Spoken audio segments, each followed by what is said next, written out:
운동을 시작했더니 더 피곤해져서 고민인가요? 아마 체력 키우려고 운동을 시작하셨을 것 같은데 오히려 더 피곤해져서 고민이셨을 것 같습니다. 그런데 이거는 여러분들만 겪는 문제가 아니에요. 사실 초보자 때는 누구나 겪는 일이거든요. 왜냐하면 아무것도 모르니까요. 그러니까 이게 무슨 말이냐면요, 뭐가 문제인지만 알기만 하면은 누구나 이 문제를 해결할 수 있다는 뜻이기도 합니다. 저는 근력학교라는 곳에서 7년간 직장인 체력만 전문으로 올려주는 일을 해오고 있는데요. 근력학교 신규 수강생분들의 경우 운동 부족 때문에 체력 저하를 느끼기도 하지만은 다른 문제가 피로의 원인인 경우도 정말 많았습니다. 그래서 제가 수업할 때는요, 직장인들의 경우 오늘 소개시켜드릴 3가지가 문제가 있다고 가정을 하고 수업을 구성을 해요. 그러면 이 영상을 통해서 그 3가지는 무엇인지, 그리고 해결 방안도 뭔지를 알아가실 수 있게 될 겁니다. 그렇게 되면은 운동하고 왜 피곤한지 알 수 있게 되겠죠. 그리고 운동 말고도 어떤 문제를 더 챙겨야 체력이 더 빠르게 좋아지는지도 알게 될 겁니다. 그럼 지금 바로 시작해 볼게요. 운동을 하면 피곤해지는 첫 번째 이유는요, 바로 교감신경 과활성입니다. 우리 몸에는 전투 모드와 휴식 모드라는 2가지 모드가 있어요.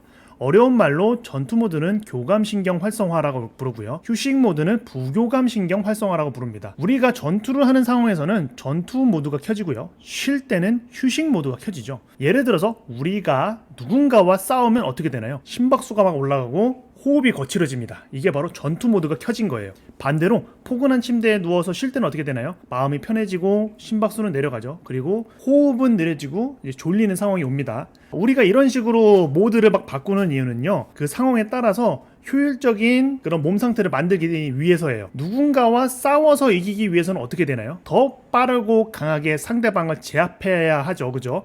그래서 그에 맞춰서 심박수와 호흡이 빨라지는 겁니다. 이때 교감신경이 작동되면서 몸이 최대 효율로 움직이도록 만들어주는 거예요. 반대로 휴식을 취해야 하는 상황에서는 부교감신경이 활성화되어 있어야 됩니다. 휴식 모드죠. 누구나 이런 경험을 해보셨을 거예요. 누군가가 나를 화나게 하는 경우가 있잖아요. 그때 막 밤에 잠을 잘 못 자는 상황이 벌어집니다. 심장이 막 두근거리고 호흡이 거칠어지는 것을 느끼고요. 이거는 교감신경이 작동이 돼서 밤에 잠이 잘 안 오는 상황인 거죠. 그러면 제대로 휴식을 취할 수 없게 되는 거고요. 이렇게 우리는 적재적소 교감신경을 작동시키고, 그리고 필요할 때마다 부교감신경을 작동시킬 수 있어야 됩니다. 그런데 문제는 대부분의 시간을 교감신경을 과하게 활성화시킨다는 거예요. 아침에 일어나서 커피를 마시고, 회사에서 동료에게 스트레스를 받고요, 또 커피 마시죠. 게다가 운동을 해도 너무 고강도로 몰아붙이기만 한다는 점이에요. 크로스핏도 마찬가지고, 몸 만드는 운동을 할 때도 몰아붙이기에 바쁩니다. 이런 상황이 지속되니까요, 제대로 회복 모드로 들어갈 수 없게 되는 상황이 발생하는 거예요. 이거는 운동을 하더라도 나 자신을 더 피곤하게 만드는 원인이 되겠죠. 만약에 내 일상이 전투 모드의 연속이라면 운동을 할 때만이라도 부교감신경을 어느 정도 작동시킬 수 있는 조건을 만들어주는 게 좋습니다. 그래서 운동을 하더라도 저강도 유산소 운동을 해주는 날을 만드는 게 되게 중요합니다. 느리게 걷는 것도 좋고요, 느리게 뛰는 것도 괜찮죠. 그죠? 최대 심박수의 60%에서 70% 정도로 낮게 유지하고 유산소 운동하는 게 정말 좋은 방법이에요. 그리고 교감신경 작동 후에 바로 부교감신경으로 돌아가는 연습을 해야 됩니다. 일반적으로 전투 모드에만 오래 있기 때문에 휴식 모드로 잘 돌아가지 못하는 게 문제거든요. 그래서 제가 제안하는 방법은 2가지예요. 첫 번째는 냉수, 온수 교대로 샤워를 하는 거예요. 냉수로 샤워를 할 때는 급격히 전투 모드가 작동되고요, 온수로 샤워를 할 때는 회복 모드로 돌아옵니다. 이걸 반복적으로 해주면 좋아요.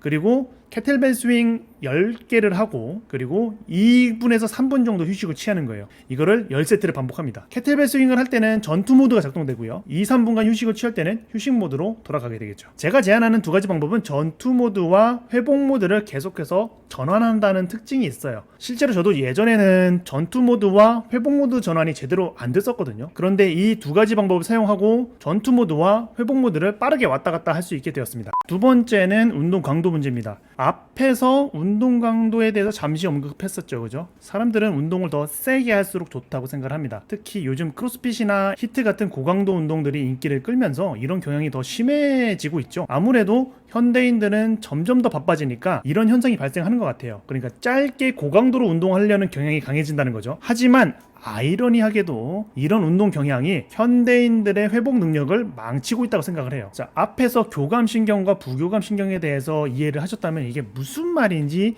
이해를 하실 거라 생각합니다. 고강도 운동을 저녁에 해보신 분들은 아실 거예요. 밤에 잠이 잘 안 와요. 왜냐면은 교감신경이 계속 활성화되어 있으니까요. 전투 모드죠, 그죠? 즉 회복 모드인 부교감신경으로 전환되지 않아서 잠을 못 자는 겁니다. 간단하죠, 그죠? 어쩌다 한 번씩 고강도 운동을 하는 거는 뭐 괜찮습니다. 근데 이게 계속 지속되면 어떻게 될까요? 내 몸은 점점 더 회복하지 못하고 만성 피로에 시달리게 됩니다. 이는 체력이 오히려 하락하는 문제를 낳게 되겠죠. 그렇다고 제가 고강도 운동을 완전히 부정하는 건 또 아니에요. 분명히 고강도 운동은 필요합니다. 그런데 그 양이 너무 과하다고 말씀을 드리는 거예요.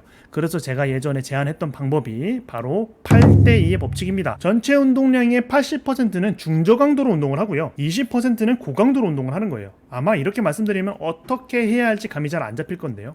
예를 들어서 주 5일 운동을 한다면요, 일주일에 딱 한 번만 고강도 운동을 하는 겁니다. 웬만하면 그냥 금요일에 하는 게 제일 낫겠죠. 보통 다음날 쉬니까요. 만약에 주 3회 정도 운동을 한다면은 2주에 한 번 정도 고강도 운동을 하시면 될 겁니다. 이런 운동 강도를 조절하는 방법은요, 근력의 민족 카페에 글을 올려드리고 있거든요. 궁금하시면은 그곳에서 자료를 읽어보시면 좋을 것 같습니다. 세 번째는 호흡 문제입니다. 이렇게 말씀드리면 호흡이랑 체력이랑 도대체 뭔 상관이야? 라고 생각을 하셨을 것 같은데요. 제 개인적인 경험으로는 가장 큰 연관이 있습니다. 솔직히 운동 안 하고 이것만 고쳐도 회복력이 전보다 훨씬 좋아지는 경우를 많이 봤어요. 저는 입으로 호흡을 하면요, 회복력이 바닥으로 떨어집니다. 일반적으로 비염 환자들의 경우에는 입으로 호흡을 하는 경우가 많죠. 근력학교에 체력 수업을 들으러 오시는 분들 중에서도 비염으로 고생하는 분들이 정말 많아요. 이비인후과에 가서 적극적으로 치료받길 권장합니다. 비염이 심한 상태, 그러니까 즉 입으로 호흡을 많이 하는 상태에서는 운동을 백날 해봐야 체력이 늘지 않아요. 오히려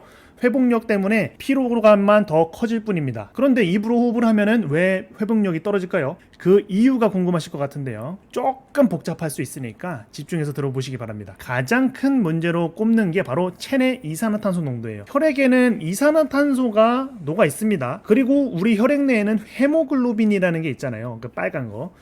이 헤모글로빈이 세포에 산소를 잘 전달을 해야 되는데요, 이 이산화탄소가 적으면은 산소가 세포로 전달이 잘 안 돼요. 그런데 이제 입으로 호흡을 하면은 기본적으로 코 호흡보다 호흡량이 많거든요. 그러다 보니까 혈액 내에 있는 이산화탄소가 과도하게 몸 밖으로 배출이 되는 거예요. 그런데 헤모글로빈이 세포에 산소를 잘 전달하기 위해서는 이산화탄소가 충분히 필요해야 된다 그랬잖아요. 그런데 그게 줄어드는 상황이니까 산소 전달 능력, 그러니까 세포의 산소 전달 능력 자체가 떨어져 버리게 되는 거예요. 즉 입으로 호흡하면은 혈관의 산소가 세포로 전달이 잘 되지 않는다는 뜻입니다.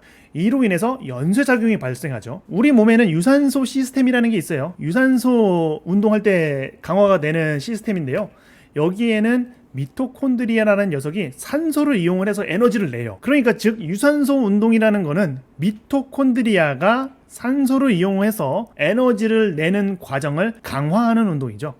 이 과정이 원활하게 이루어지기 위해서는 산소 공급이 잘 이루어져야 됩니다. 그런데 입으로 호흡을 하게 되면 혈중 이산화탄소 농도가 떨어지고, 혈중 이산화탄소 농도가 떨어지면 근육의 산소 공급 효율이 떨어지겠죠. 그러면 근육에 있는 미토콘드리아도 산소를 제대로 공급받지 못하게 되는 거예요. 그러면 에너지를 또 원활하게 생산하지 못하게 되죠. 이런 이유 때문에 일상생활에서도 쉽게 지치게 되는 겁니다. 이 미토콘드리아가 에너지를 계속 생산을 해줘야 되는데 그게 잘 안 되는 거예요. 그러면은 운동을 할 때, 즉 유산소 운동이나 근력 운동을 할 때도 쉽게 지치게 되겠죠. 그렇다면 우리가 해야 할 거는 뭘까요? 일단 호흡부터 원래대로 돌려야 됩니다. 코로 호흡을 해야 돼요. 그렇다면 이거를 위해서는 비염 치료가 우선적으로 선행돼야 되겠죠. 그래야 코 호흡을 할 수 있게 될 겁니다. 그렇게 되면 점진적으로 체내 이산화탄소 농도가 정상화가 되겠죠. 그러면 내 회복력도 정상으로 돌아올 거고요. 물론 이제 비염이 완치가 어렵다는 거 알고 있어요. 그래도 최소한의 관리는 해줘야 됩니다. 솔직히 이것도 하기 싫으면 그냥 체력 바닥인 상태로 살아야 돼요. 어쩔 수 없어요. 지금까지 이 영상을 보셨다면은 운동 시작 후에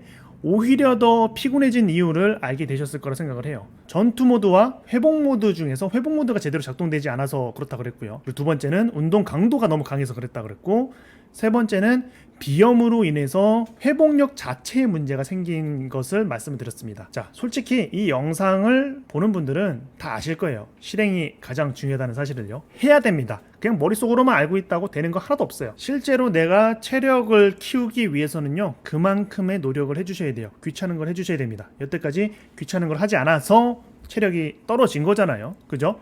그러니까 영상만 보지 마시고 내 문제가 뭔지 파악이 되셨다면은 이제 여러분들이 열심히 원인을 고쳐 나가기만 하면 됩니다. 제가 대신 해드릴 수는 없으니까요. 꼭 실행하셔서 지치지 않는 체력을 가진 직장인이 되셨으면 좋겠습니다. 오늘 내용이 도움되셨다면 좋아요 한 번씩 눌러주시고요. 구독도 부탁드립니다. 그리고 댓글로 여러분들의 운동 고민이나 경험담도 남겨주세요. 제가 하나하나 읽어보고 다음 영상 주제로도 활용을 하겠습니다. 다음에는 더 유익한 내용으로 돌아오겠습니다. 감사합니다. 백관장이었어요.